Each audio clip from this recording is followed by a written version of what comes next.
Bonjour les amis, nouvelle vidéo aujourd'hui pour retrouver Juan Branco qui était l'invité de Toxin pour présenter son programme et le moindre qu'on puisse dire c'est qu'il y a beaucoup de choses à dire sur son intervention et si vous aimez Juan Branco, eh bien j'imagine que ce que je vais dire ne va pas forcément vous plaire mais on va en discuter juste après de voir l'extrait mais juste avant n'oubliez pas de vous abonner, le pouce, le commentaire, le partage, le boost de la vidéo si cela bien sûr est disponible. N'hésitez pas à me rejoindre sur Patreon, je poste du contenu exclusif toutes les semaines sur Patreon. Vous avez le lien en description, bien sûr, sous la vidéo. Et je remercie également les donateurs sur Tipeee. On l'écoute et on en parle juste après. Moi, ouais, j'ai lu tous les programmes politiques des dernières C'était présidentielles pas trop et long. ceux qui sont élaborés. C'était pas trop long.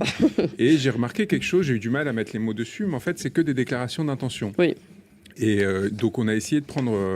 Et donc, j'avais du mal à trouver des mesures qui m'apparaissaient utiles ou dont on pourrait s'inspirer. C'était très bien parce que chacun disait il faut plus de ci, il faut moins de ça, il faut plus de tralala. Mais donc, notre idée à l'inverse, c'était d'essayer d'être extraordinairement précis, de partir. Bon, il y a une déclaration d'intention, mais elle est très sommaire en réalité.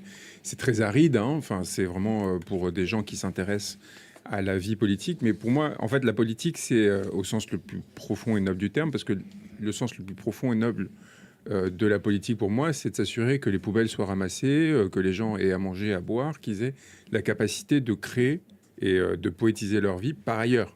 Donc le politicien, c'est celui qui crée le socle, et ensuite chacun se saisit de sa vie comme il l'entend, avec sa liberté. Donc l'idée, c'est à partir de là de nettoyer un peu les écuries d'Augias, de s'assurer qu'on a un système qui cesse le pillage, la prédation et la corruption généralisée. Et ensuite, dans un deuxième temps, à chacun de construire son parcours et de partir dans le beau, comme vous en parliez. Oui, et je m'en ben, saisis. oui, voilà, exactement. On reviendra sur cette recherche du beau, en effet. Peut-être, alors, avant d'aller dans le projet en lui-même, et j'aimerais parler de votre manière de travailler depuis un moment. Je pense que beaucoup ici connaissent les ruches. Est-ce que vous pouvez revenir dessus? Comment Ouais, vous ouais. faites ce retour de terrain finalement concret pour tenter de percevoir, et vous l'avez fait d'ailleurs, on peut très bien le lire dans ce projet, percevoir les priorités des Français. Oui, bah, les ruches, en fait, il y a 27 000 personnes qui sont inscrites sur un Discord. Alors, pour les plus jeunes d'entre vous, vous saurez peut-être ce que c'est. Pour les autres, c'est un peu moins accessible. C'est quelque chose qui, au départ, était utilisé pour les jeux vidéo, pour les communautés de jeux vidéo, pour se coordonner, pour discuter de sujets, etc. Et peu à peu, c'est devenu des instruments d'organisation communautaire très efficaces, assez incompréhensibles pour le profane dans un premier temps. Donc, on a aussi créé des groupes WhatsApp, Telegram et tout ça. Mais l'idée, c'était d'avoir une communauté. Celle-là, on a réussi à la créer. Ça nous a permis de nourrir ce travail de réflexion sur ce que devrait être la société de demain. Et donc, moi, j'avais une base que j'avais proposée dans un livre que j'avais publié en 2021 qui s'appelait Abattre l'ennemi, après Crépuscule, qui était, en gros, Crépuscule décrit comment Emmanuel Macron s'est fait et comment on s'est fait avoir. Et Abattre l'ennemi, c'était, bon, qu'est-ce qu'il faudrait faire Je me rappelle bien, ouais. pour sortir Avec de un là. dernier chapitre assez musclé. Assez musclé. Et donc, c'était le point de départ. Il y avait à peu près 400 propositions. Et là, on en a plus de 600. Et l'idée, c'est d'essayer d'éviter ce que font la plupart des partis politiques par ailleurs, au-delà du fait qu'ils ont que de déclarations d'intention. Ils adorent empiler les normes. Parce que la créativité du politicien, eh bien, elle naît de la création de normes, et d'encore plus de normes, parce que chacun veut avoir sa loi, parce que chacun pense qu'il a la meilleure idée dans tel secteur. Nous, à l'inverse, on essaye de faire un nettoyage. Il y a plus la suppression, je pense, de plus de 300 taxes, Oui. de plus de 200 organismes administratifs. On essaye un peu d'alléger 500 le opérateurs quotidien d'État, des, baisse des prélèvements obligatoires, ça va tous nous concerner. c'est fondamental parce que Suppression la des création de régions. richesse aujourd'hui est devenue très compliquée en France, à moins Ouais. d'avoir déjà de l'argent. Mm. Et c'est un peu aussi comme la pression immobilière. Pour se loger quand on est jeune à Paris, pour construire des activités comme la vôtre, c'est devenu quasi impossible, pour se lancer en tout cas. Et donc l'idée, et donc puisque on ne peut plus, eh bien, on se retrouve toujours un peu les mêmes à se regarder en chien de faïence avec que des fils d'eux, des héritiers, des gens qui ont du patrimoine. Et l'idée, c'est un peu de rompre avec tout ça et de permettre à chacun de s'émanciper au sein de la société. Donc, on casse complètement en fait, les stéréotypes gauche-droite par rapport à ça, c'est-à-dire la gauche étatiste et dans la subvention et compagnie. On essaie vraiment d'aller chercher quelque chose qui soit plus... qui permet de toucher plus la sensibilité des Français. Et par contre, en même temps, comme je vous le disais, extraordinairement technique après dans l'application, parce qu'on veut être prêt à gouverner. Ça, c'était quand même mon obsession depuis Abattre l'ennemi, c'était de me dire, pris l'Élysée au moment des Gilets jaunes, pas parce qu'on ne pouvait pas, mais parce qu'on n'osait pas. Parce qu'on avait peur qu'à un moment donné, on ne soit pas légitime et qu'on ne sache pas exactement ce qu'on fait, ce qu'on allait faire, ou alors que si on le fasse, eh bien, le peuple français ne soit pas d'accord. Il faut quand même se souvenir que c'est un mouvement qui avait 80% d'approbation dans l'opinion, donc il y avait quand même ce sentiment de parler un peu au nom de la France. Et donc là, à travers ce projet, on essaie un peu de reconstruire cette base-là. Et au départ, c'était pas pour une démarche électorale. C'était dans le cas où il y aurait un nouveau mouvement comme les Gilets jaunes, qui est une révolution. Sur quoi est-ce qu'on pourrait s'appuyer pour, avec un comité national, à un moment donné, relancer la machine avant de rendre la parole aux Français. D'ailleurs, le premier point, c'est le fait que les Français puissent faire leur propre loi à travers les référendums d'initiative citoyenne, les RIC. Oui. C'est le point de départ, c'est-à-dire qu'à tout moment, ils puissent se saisir de la chose publique. Souveraineté, votre premier chapitre, référendum fondé sur l'article 11 de la Constitution, qui proposerait notamment sortie de l'Union européenne, de l'euro, du Conseil de l'Europe, sortie de l'OTAN, création d'une union des peuples européens, création d'une union des peuples francophones.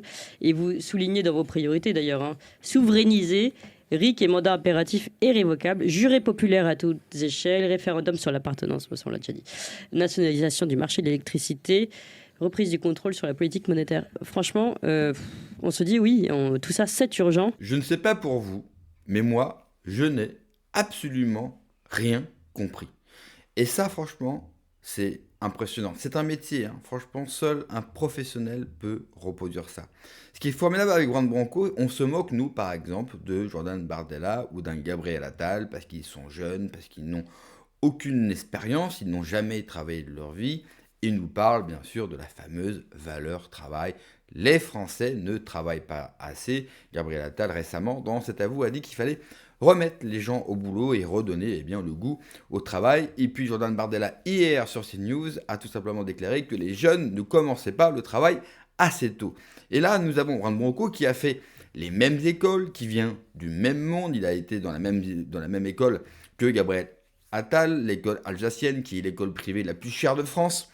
Et là, il se présente comme candidat du peuple avec une ligne souverainiste de gauche qui pourrait rassembler notamment Didier Maistre, autre figure du souverainisme de gauche, enfin avant tout de gauche, avant d'être souverainiste, car malheureusement en France, vous avez beaucoup plus de gens de gauche dans le souverainisme que de gens de droite, c'est-à-dire de gens comme moi. Les gens comme moi sont plutôt exclus du souverainisme. Nous n'avons pas le droit aux médias ou à la parole pour présenter une ligne souverainiste identitaire, beaucoup plus marquée et beaucoup plus radicale. Mais ces gens-là, qui viennent du même milieu, bien sûr, que ceux qui ont détruit ce pays, eh bien, sont présentés, mis en avant. Moi, j'ai du mal à comprendre comment on peut prendre quelqu'un qui vient du système pour nous sauver du système. Juan Branco qui avait déclaré également sur Bistro Liberté qu'il serait au second tour face à Jordan Bardella et qu'il le plierait en deux. Soyons sérieux. Alors je sais que là, on va voir d'ici 2027 tout le monde qui va lancer son parti, qui va lancer son association, qui est candidat. Juan Branco, il n'aura sûrement même pas les 500 miniatures, mais ça sera l'occasion pour lui de rassembler une base de données, bien sûr, avec les adhérents et autres Discord et autres groupes qu'il a pu créer. Et puis de récupérer aussi un petit chèque au passage, même si l'homme n'a pas besoin d'argent. Il vient, je vous le rappelle, d'une famille extrêmement riche. On comprend rien. En fait, son programme, ce sont que des mesures populistes pour plaire à monsieur tout le monde. Et en fait, on ne comprend rien à ce qu'il veut nous dire. Quelle est l'histoire qu'il veut nous raconter? Quelle France il veut mettre en place? On ne sait pas. Il parle et il s'exprime très bien. Il parle bien mieux que je ne serais jamais capable de faire. Mais hormis, bien sûr, les mots, ça manque de sens. Ça manque d'incarnation. Ça manque de charisme. Ça manque de tout. Et j'ai du mal, en fait, à voir la profondeur et la proposition.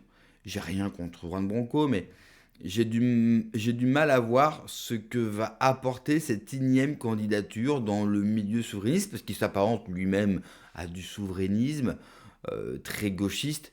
Je suis désolé, mais le rêve gauchiste en France, on l'a eu avec François Mitterrand, ce fut pas une réussite, et j'ai pas personnellement très envie de recommencer. Autant vous dire que pour 2027, on est franchement mal barré. Quand vous écoutez Jordan Bardella hier sur CNews, il n'évoque plus le mot France. Il n'y a que Europe, Europe puissance. Donc en fait, il utilise les mêmes expressions, bien sûr, qu'un Emmanuel Macron. Et puis de l'autre côté, nous, on a une multitude de petits candidats qui ne feront rien, ils n'auront pas le budget, ils n'auront pas les signatures, ils sont inconnus du grand public, mais ils font mumuse avec l'espérance et le temps des gens. Mais la chose qui me dérange le plus, c'est que ces gens-là vont envoyer certaines personnes au casse-pipe. Juan Branco parle beaucoup de révolution, et notamment de révolution armée, ou d'aller plus loin, que les Gilets jaunes ont été trop timides. C'est vrai, certes, mais c'est pas lui qui la fera. Lui, il pousse certaines personnes, il pousse à radicaliser certaines personnes pour qu'ils vont eux-mêmes au casse-pipe en prendre plein la gueule, mais lui sera bien au chaud et protégé dans son duplex de 200 mètres carrés dans le 7e arrondissement de Paris. Alors évidemment, certains vont me trouver beaucoup trop sévère avec Juan Branco. Certes, mais moi j'en ai un petit peu marre, vraiment, qu'on prenne les gens pour des cons et qu'on vienne leur faire perdre leur temps. Merci d'avoir regardé la vidéo les amis, n'oubliez pas comme d'habitude de vous abonner, le pouce, le commentaire, le partage, le boost de la vidéo, prenez soin de vous, que Dieu vous protège, allez ciao.